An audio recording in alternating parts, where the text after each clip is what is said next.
Welcome to the peace maker. दोस्तों आज है 16 मार्च 2022 और आज के इस वीडियो में 15 और 16 मार्च 2022 से संबंधित बिहार करंट अफेयर्स और साथ ही राष्ट्रीय और अंतर्राष्ट्रीय घटनाओं से करंट अफेयर्स के जितने भी प्रश्न बनेंगे उन सभी प्रश्नों को विश्लेषण सहित मैं आपको बताऊंगा। आपको इस पूरे वीडियो को ध्यानपूर्वक देखना है। ये वीडियो आगामी बिहार में आयोजित होने वाले परीक्षाओं के दृष्टिकोण से बहुत महत्वपूर्ण है।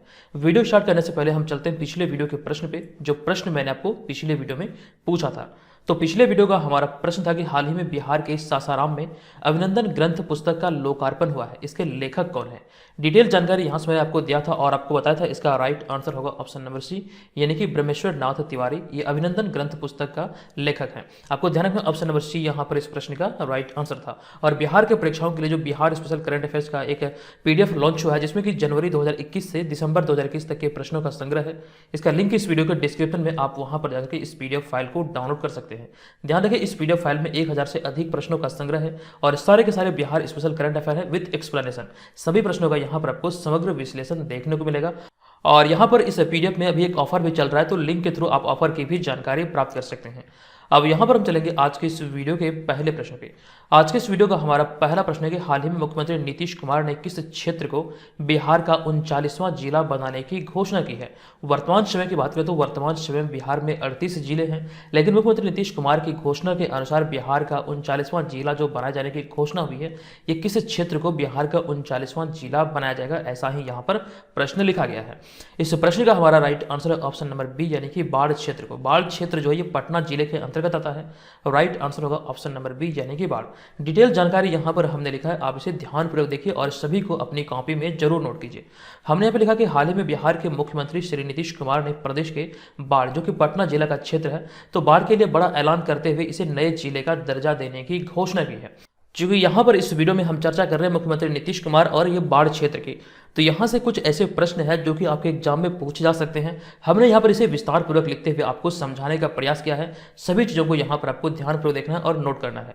इसके तहत यहाँ पर हमने अगले पॉइंट में लिखा कि नीतीश कुमार साल 1989 यानी कि 1989 में पहली बार बाढ़ से ही सांसद बने थे। 1989 का साल था जब पहली बार नीतीश कुमार बाढ़ क्षेत्र से ही सांसद चुने गए थे और 10 वर्ष बाद साल 1999 तक यहाँ से वे लगातार जीते थे, किंतु साल 2004 में चुनाव में वे हार गए थे, लेकिन अगले ही साल वे बिहार के मुख्यमंत्री बने थे। आपको ध्यान रखना ये सारी चीजों को।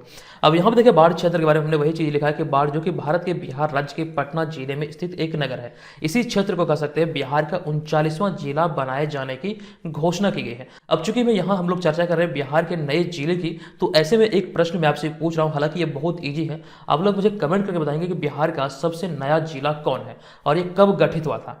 अब यहाँ पर इन सब के अतिरिक्त अगर हम बात करें मुख्यमंत्री नीतीश कुमार की, तो इनसे संबंधित कई सारे सम्मान हैं, कई सारी उपलब्धियां हैं जो कि आपको मैंने रेगुलर बताए हैं। उनमें से एक पॉइंट जो कि बहुत ज़्यादा इंपॉर्टेंट है, जिसकी जानकारी मैंने आपको दिया था, बतौर मुख्यमंत्री गांधी मैदान में सर्वाधिक बार झंडा फहराने का रिकॉर्ड मुख्यमंत्री नीतीश कुमार के नाम है। इन्होंने 15 अगस्त 2021 को 15वीं बार तिरंगा फहराया है गांधी मैदान में। इससे पहले जो ये रिकॉर्ड था, ये बिहार के प्रथम मुख्यमंत्री श्री कृष्ण सिंह के नाम था। ये तमाम चीज़ें अगर आप डेली बेसिस पर यहाँ पर करंट अफेयर्स के वीडियो देखते हैं तो ये तमाम चीज़ें आपको याद होंगी। इसलिए मैं यहाँ पर आपको बार बार कहता हूँ, चैनल पर अगर विजिट करते हैं तो यहाँ पर देखिए क्या क्या चीज़ें आपको प्रोवाइड किया गया है। ये तमाम प्रीवियस वीडियो जो चैनल पर अपलोड है आप लोग देखिए, ये आपके आगामी बिहार के एग्जाम के लिए मैं बार बार आपको बताऊं, ये चैनल जो है पूर्ण रूप से बिहार के परीक्षाओं पर केंद्रित है। तो बिहार के परीक्षाओं के लिए हमारे सारे मटेरियल आपके लिए उपयोगी है, चाहे वो नोट्स फॉर्मेट में हो या फिर कह सकते हैं वीडियो फॉर्मेट में हो। सभी को आप लोग देखिए, बहुत फायदा यहाँ से आपको मिलने वाला है। जिन लोगों ने यहाँ से मटेरियल का फायदा उठाते हुए बीपीएससी ऑडिटर और बिहार एसआई वाला एग्जाम दिया था, तो उन लोगों को बखूबी याद होगा कितने प्रश्न यहाँ से हमारे मटेरियल से आए हैं एग्जाम में। चलिए यहाँ पर हम इन सब बातों को छोड़ते हैं, आ चुके हैं अब दूसरे प्रश्न पे। ये दूसरा प्रश्न हमारा ये है कि हाल ही में बिहार दिवस के अवसर पर सांस्कृतिक महोत्सव के लिए कितने प्रतिभागियों का चयन किया गया है। इंपॉर्टेंट प्रश्नों की श्रेणी में इसे रख सकते हैं। इसका राइट आंसर होगा ऑप्शन नंबर सी, अर्थात 100 प्रतिभागियों का चयन बिहार दिवस के लिए किया गया है। अब बिहार दिवस के बारे में डिटेल जानकारी हम लोग यहाँ पर जानेंगे, सभी चीज़ों को यहाँ पर हमने लिखा है। आपको बता दूं कि 22 मार्च 2022 को मनाए जाने वाले बिहार के स्थापना दिवस के अवसर पर सांस्कृतिक महोत्सव का आयोजन किया जाएगा और जिसके लिए 100 प्रतिभागियों का चयन किया गया है। राइट आंसर है ऑप्शन नंबर सी। अब यहाँ पर देखिए बात करें बिहार दिवस की, तो इनसे संबंधित कई सारे फैक्ट है जो कि यहाँ पर लिखा गया है। तो अंग्रेजों ने बिहार को अलग प्रांत के रूप में 22 मार्च 1912 को मान्यता प्रदान किया था और इसके आधार पर नीतीश सरकार ने यानी कि नीतीश कुमार ने 22 मार्च को बिहार दिवस मनाना निश्चित किया और वर्ष 2010 में पहली बार पटना के गांधी मैदान में भव्य बिहार दिवस मनाकर इस कार्यक्रम की शुरुआत की गई थी। आपको ध्यान रखना है, बिहार दिवस मनाने की जो शुरुआत है या फिर इस कार्यक्रम कार्यक्रम को बनाने की जो शुरुआत है बिहार के मुख्यमंत्री नीतीश कुमार के द्वारा वर्ष 2010 में 22 मार्च को पहली बार किया गया था। ये आपको यहाँ से ध्यान रखना है। और यहाँ से एक प्रश्न आपको ये भी बन सकते हैं कि वर्ष 2012 में इसका 100 साल पूरा हुआ था, यानी कि 100 वर्ष इसका पूरा हुआ था वर्ष 2012 में, क्योंकि पहली बार अगर हम बात करें तो बिहार को अंग्रेजी शासनकाल में जो मान्यता प्राप्त हुआ था ये 1912 में प्राप्त हुआ था 22 मार्च को। और भी कई सारे फैक्ट है बिहार से रिलेटेड जो कि मैंने ऑलरेडी आपको कई बार बताए हैं, जो कि आपके एग्जाम में बनते हैं। बिहार के अगर हम प्रतीक चिन्ह की बात करें तो दो स्वास्तिक के बीच में बौद्धि वृक्ष, ये बिहार का प्रतीक चिन्ह है। ये थोड़ा सा यूनिक प्रश्न है, आने वाले समय में आपके एग्जाम में पूछे जा सकते हैं। चलेंगे अगले हम तीसरे प्रश्न पे। ये तीसरा प्रश्न है कि हाल ही में नीति आयोग द्वारा जारी डेल्टा रैंकिंग में बिहार का कौन सा जिला 58 से छठी रैंक पर पहुंच गया है, यानी कि पहले 58 रैंक पे था जो कि अब ये छठी रैंक पर पहुंच गया है। तो इस प्रश्न का हमारा राइट आंसर होगा पूर्णिया जिला। ऑप्शन नंबर ए यहाँ पर इस प्रश्न का सही उत्तर होगा। आपको विस्तार से बता दूं कि नीति आयोग द्वारा जनवरी महीने के रैंकिंग में पूर्णिया जिला को देश के आकांक्षी जिलों में शामिल 117 जिलों में ओवरऑल छठा स्थान मिला है। आपको ध्यान रखना, पहले ये जिला 98वें स्थान पर था, लेकिन अब ये छठे स्थान पर पहुंच गया है। इसी में एक पॉइंट हमारा यह भी कि साथ ही नीति आयोग द्वारा हेल्थ एंड न्यूट्रिशन इंडिकेटर में जिले जो है पूरे देश में चौथे स्थान पर, यानी कि पूर्णिया जिला जो है चौथे स्थान पर रहा है। ये आपको यहाँ से ध्यान रखना, पूर्णिया जिला इस मामले में चौथे स्थान पर रहा। जबकि दिसंबर के रैंकिंग के आधार पर यहाँ पे अगर हम बात करें, ये जो आंकड़े आपने देखा ये जनवरी से संबंधित था, ये दोनों आंकड़े जनवरी से रिलेटेड था, जनवरी 2022। लेकिन यहाँ पर अगर हम दिसंबर की बात करें तो जबकि दिसंबर में हेल्थ एंड न्यूट्रिशन में जिले की जो रैंकिंग थी ये 24वीं थी, इसमें सुधार करके ये चौथे स्थान पर आए इस मामले में। जबकि डेल्टा रैंकिंग अगर बात करें तो डेल्टा रैंकिंग में पूर्णिया जिले को जो है ये कह सकते हैं 117 जिलों की सूची में छठा स्थान मिला है। तो ये भी ध्यान रखेंगे। पूर्णिया जिला अगर बात करें तो पूर्णिया जिला जो है पूर्णिया प्रमंडल के अंतर्गत आता है। मैंने आपको कई बार बताया कि बिहार में 9 प्रमंडल है, इनमें से पूर्णिया भी एक प्रमंडल है जिसका मुख्यालय है पूर्णिया। और पूर्णिया प्रमंडल के अंतर्गत आते हैं 4 जिले, ये हैं अररिया, किशनगंज, पूर्णिया और कटिहार। चलेंगे अगले हम चौथे प्रश्न पे। ये चौथा प्रश्न है कि हाल ही में समाज सेवी अमित कुमार पासवान को 2022 का भीमराव अंबेडकर राष्ट्रीय पुरस्कार से सम्मानित किया गया है। वे बिहार के किस जिले के रहने वाले हैं? इंपॉर्टेंट प्रश्नों की श्रेणी में आप इसे रख सकते हैं और इस प्रश्न का हमारा राइट आंसर होगा ऑप्शन नंबर सी, यानी कि नालंदा जिले के रहने वाले हैं। विस्तार पूर्वक आपको इस प्रश्न के बारे में जानकारी दे दूं कि नालंदा के अमित कुमार पासवान को 2022 का भीमराव अंबेडकर राष्ट्रीय पुरस्कार प्रदान किया गया है। यहाँ पर आगे लिखा गया डॉक्टर अमित कुमार पासवान लगभग 25 वर्षों से बाबा साहब भीमराव अंबेडकर विचार परिषद नामक ट्रस्ट के माध्यम से गरीबों, मजदूरों, शोषित और पीड़ित नौजवान किसानों के लिए अधिकारों के लिए संघर्षरत हैं। और इसी को ध्यान रखते हुए हाल ही में इस सम्मान से इन्हें सम्मानित किया गया, जो कि 2022 का संस्करण है भीमराव अंबेडकर राष्ट्रीय पुरस्कार का। और ये रहने वाले हैं कहाँ के? नालंदा के। अब यहाँ पे हमारा अगला होगा पांचवा प्रश्न। यह प्रश्न की हाल ही की घोषणा के अनुसार किस राज्य सरकार द्वारा भूमि दस्तावेज की डोर स्टेप डिलीवरी शुरू की जाएगी? ये घोषणा भी हाल ही में बिहार सरकार के द्वारा किया गया है। राइट आंसर होगा ऑप्शन नंबर डी, अर्थात बिहार। विस्तार से आपको इस प्रश्न के बारे में बता दूं कि बिहार सरकार डिजिटल भूमि दस्तावेज की डोर स्टेप डिलीवरी शुरू करेगी। ये घोषणा यानी कह सकते हैं ये जानकारी जो है ये राजस्व एवं भूमि सुधार मंत्री रामसूरत कुमार ने दिया है। ये भी आपको ध्यान रखना है, वर्तमान समय में राजस्व एवं भूमि सुधार मंत्री बिहार सरकार जो ये है रामसूरत कुमार, इन्होंने ही मतलब कह सकते हैं इसकी जानकारी प्रदान की है। अब यहाँ पर हमने कुछ पॉइंट और भी इनसे संबंधित लिखा है कि बिहार देश का पहला राज्य होगा जहाँ लोगों को इन दस्तावेज की डोर स्टेप डिलीवरी की सुविधा मिलेगी। इस प्रकार की पहल करने वाला बिहार जो है ये पहला राज्य है और इस सुविधा को शुरू करने के लिए सभी तैयारियां कर ली गई है। और इसके तहत अगर हम बात करें क्या कार्य होगा, कैसे कार्य होगा, तो इसके तहत डाक विभाग द्वारा डिजिटल भूमि अभिलेखों के वितरण के लिए स्पीड पोस्ट की सुविधा प्रदान की जाएगी और स्पीड पोस्ट के ही माध्यम से कर सकते हैं डोर स्टेप डिलीवरी की जाएगी। तो ऐसा पहल करने वाला बिहार भारत का पहला राज्य हो जाएगा। नेक्स्ट होगा छठा प्रश्न। यह प्रश्न कि हाल ही में किस राज्य में अब किन्नरों की पुलिस में सीधी नियुक्ति की जाएगी? यह घोषणा भी हाल ही में हुई है और इस प्रश्न का राइट आंसर होगा ऑप्शन नंबर ए, यानी कि बिहार सरकार। यह भी बहुत ज्यादा खबरों में था, आप लोग इस बारे में जानते भी होंगे। राइट आंसर है ऑप्शन नंबर ए। आपको बता दूं कि हाल ही में यह घोषणा की गई कि बिहार पुलिस में अब किन्नरों की सीधी नियुक्ति की जाएगी और सामान्य प्रशासन विभाग के संकल्प के अनुसार ट्रांसजेंडरों को पिछड़ा वर्ग अनुसूची 2 में सम्मिलित किया गया है और इसी आधार पर यहाँ पर सम्मिलित करते हुए इन मतलब कह सकते हैं ट्रांसजेंडरों या फिर कह सकते हैं किन्नरों को बिहार पुलिस में सीधी नियुक्ति के लिए मतलब कह सकते हैं बाध्य किया गया है। तो ऑप्शन नंबर ए यहाँ पर इस प्रश्न का राइट आंसर होगा बिहार। नेक्स्ट पॉइंट पे यहाँ पे हमने लिखा कि इसके तहत सिपाही एवं दरोगा की आगामी नियुक्तियों में प्रत्येक 500 पदों पर यानी कि प्रत्येक 500 वैकेंसी पर एक ट्रांसजेंडर को मौका दिया जाएगा, ऐसी घोषणा बिहार सरकार ने अभी किया है। नेक्स्ट होगा सातवां प्रश्न। ये प्रश्न है कि हाल ही में बिहार कृषि विश्वविद्यालय मीडिया सेंटर में बनी किस डॉक्यूमेंट्री फिल्म को एग्री फेस्टिवल में राष्ट्रीय पुरस्कार मिला है। इंपॉर्टेंट प्रश्नों की श्रेणी में आप इसे रख सकते हैं। इसका राइट आंसर होगा ऑप्शन नंबर बी, यानी कि ड्रैगन फ्रूट। ये आपको ध्यान रखना, ऑप्शन नंबर बी यहाँ पर इस प्रश्न का राइट आंसर होगा।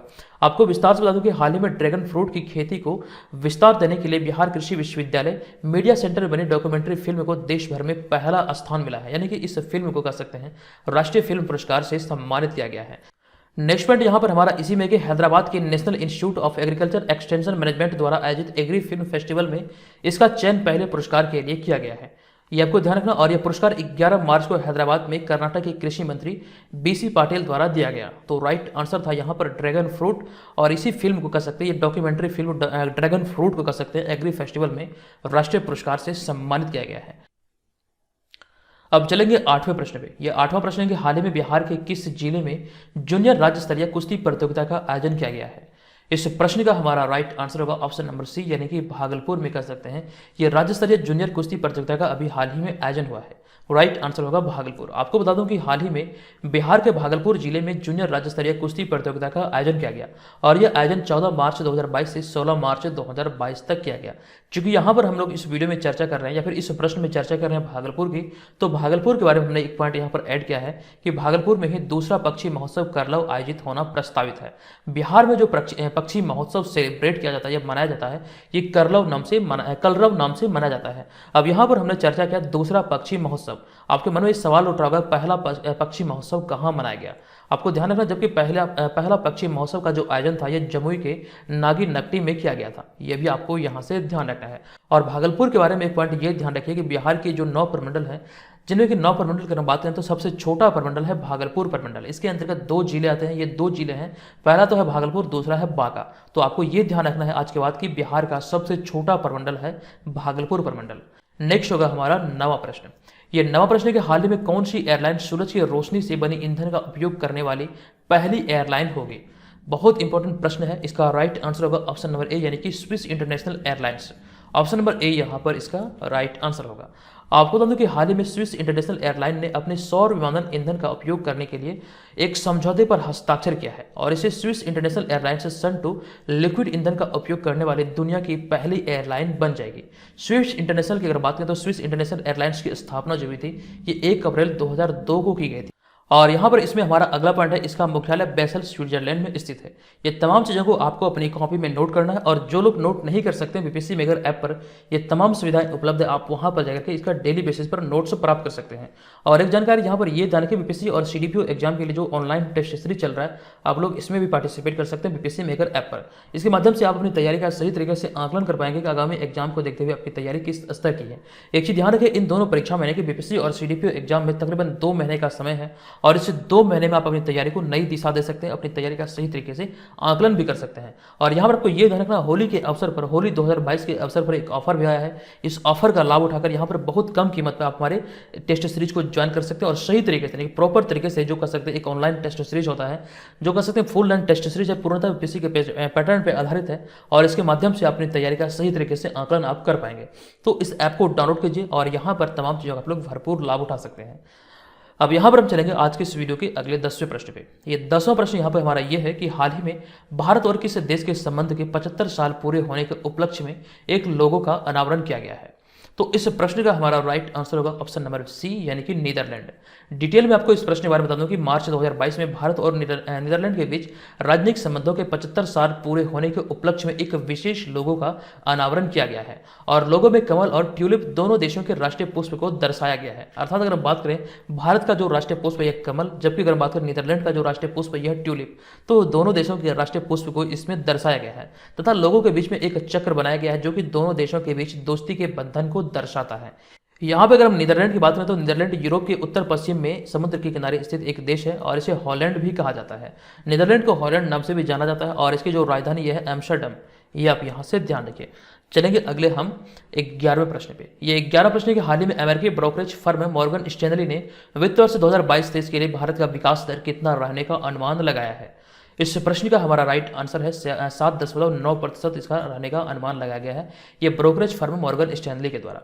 राइट आंसर होगा ऑप्शन नंबर ए। अब यहाँ पर आपको बता दूं कि हाल ही में अमेरिकी ब्रोकरेज फर्म मॉर्गन स्टैनली ने वित्त वर्ष 2022-23 के लिए भारत के विकास दर के अनुमान को घटाकर 7.9% कर दिया है। यहाँ पर कुछ चीजें और भी है कि मॉर्गन स्टैनली ने अपने पहले के अनुमान में 50 आधार का अंक का कटौती की है, 50 आधार अंक की कटौती की है। साथ ही ब्रोकरेज फर्म में मुद्रास्फीति के अनुमान को बढ़ाकर 6% कर दिया है। मुद्रास्फीति के बारे में जो आकलन किया गया, इस अनुमान को बढ़ाकर 6% किया गया। जबकि अगर बात करें जीडीपी ग्रोथ रेट की तो ये 7.9% ये अनुमान लगाया गया है।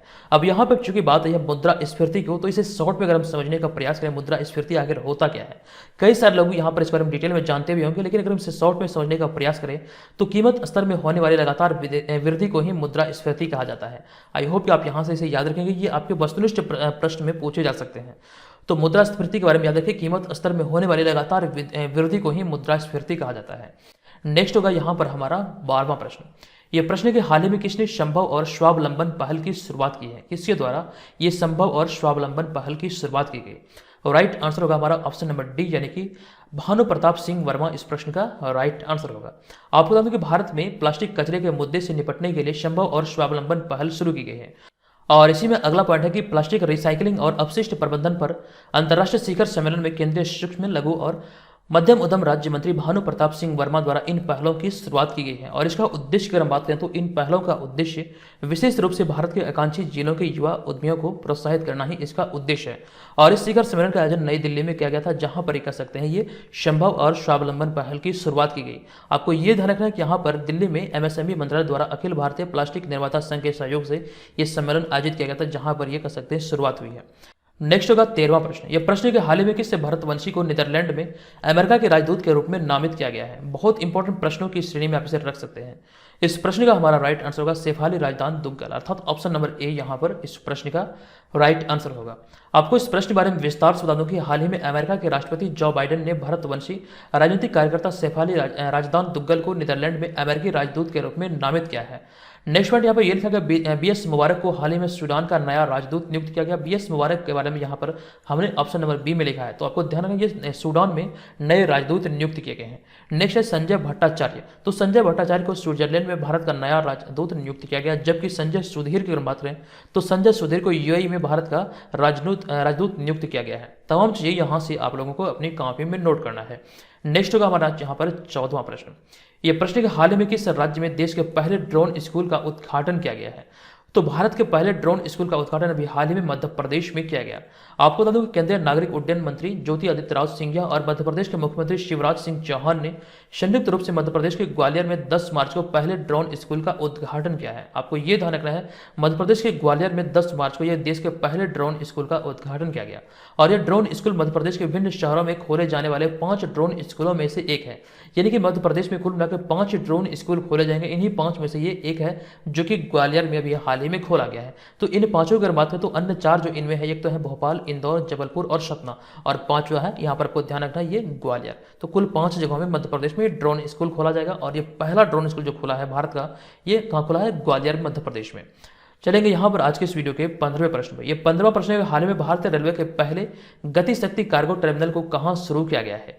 इंपॉर्टेंट प्रश्नों की श्रेणी में आप इसे रख सकते हैं। इसका राइट आंसर होगा ऑप्शन नंबर डी, यानी कि थापनगर झारखंड में इसकी शुरुआत की गई है। आपको विस्तार से बता दूं कि प्रधानमंत्री के गति शक्ति विजन और रेल मंत्रालय की नीति के अनुसार थापनगर झारखंड में मैथान पावर का एक निजी साइडिंग को सफलतापूर्वक चालू किया गया है। और दिसंबर 2021 में गति शक्ति कार्गो टर्मिनल नीति की स्थापना के बाद यह भारतीय रेलवे द्वारा चालू किया गया या फिर चालू किया जाने वाला पहला ऐसा टर्मिनल है। जो कि आपको ये ध्यान रखना है कि भारतीय रेलवे के पहले कार्गो शक्ति टर्मिनल की जो शुरुआत हुई है थापनगर झारखंड में ही किया गया है। ये तमाम चीजें आप लोग कॉपी में नोट कर लीजिए। आपको बीपीएससी प्री मेंस और साथ साथ आपको इंटरव्यू तक आपकी मदद करने वाला है। खास करके जो बिहार से रिलेटेड करंट अफेयर्स के प्रश्न बनते हैं, कुछ ऐसे प्रश्न होते हैं जो कि आपको इंटरव्यू में मदद करेगा। सब तो नहीं, लेकिन कुछ ऐसे जरूर होते हैं जो कि आपको याद रखना चाहिए और विस्तार पूर्वक सभी चीजों को यहाँ से आपको नोट भी करना चाहिए। अब यहाँ पर कुछ चीजें और है, जान लीजिए इस बारे में। एक ऑफर जो आया अभी मैंने आपको बताया होली के अवसर पर, तो होली के अवसर पर आप यहाँ पर इस ऑफर का लाभ उठाते हुए ऑनलाइन टेस्ट सीरीज को ज्वाइन कर सकते हैं। और 67वीं के लिए जो जितने भी टेस्ट सीरीज आपको मिलेंगे सभी का पीडीएफ फाइल भी उपलब्ध कराया जाएगा। ये 50 प्रैक्टिस सेट का एक श्रृंखला है। ये बीपीएससी मेकर ऐप के थ्रू आप इसे एक्सेस कर सकते हैं। ये तमाम मटेरियल जो है बीपीएससी मेकर ऐप पर एक कोर्स के तहत प्रोवाइड किया जाएगा। कोर्स में जितने मटेरियल मिलेंगे उनमें से टेस्ट सीरीज होंगे और डेली बेसिस पे जो आप करंट अफेयर्स के वीडियो देखते हैं इनमें बिहार, राष्ट्रीय, अंतर्राष्ट्रीय सारे घटनाएं शामिल होते हैं। ये आपको मटेरियल मिल जाएगा। इसके अलावा बिहार जीके का संपूर्ण नोट्स मिलेगा 2 वॉल्यूम में और इसके अलावा बीपीएससी प्रीवियस ईयर क्वेश्चन जो कि प्री एग्जाम का होगा और इसके अलावा और भी कई सारे नोट्स हैं, कई टॉपिक बेस्ड नोट्स हैं जो कि आपके एग्जाम के लिए उपयोगी होंगे। वो तमाम चीज़ें बीपीएससी मेकर ऐप पर आपको निरंतर मिलता है। आप वहाँ पर जाकर के सारी चीज़ों को एक्सेस कर सकते हैं। तो इस होली ऑफर का लाभ उठाइए और इसे जरूर ज्वाइन कीजिए। तो दोस्तों आज के इस वीडियो में इतना ही। मिलेंगे नेक्स्ट वीडियो में। धन्यवाद। जय हिंद।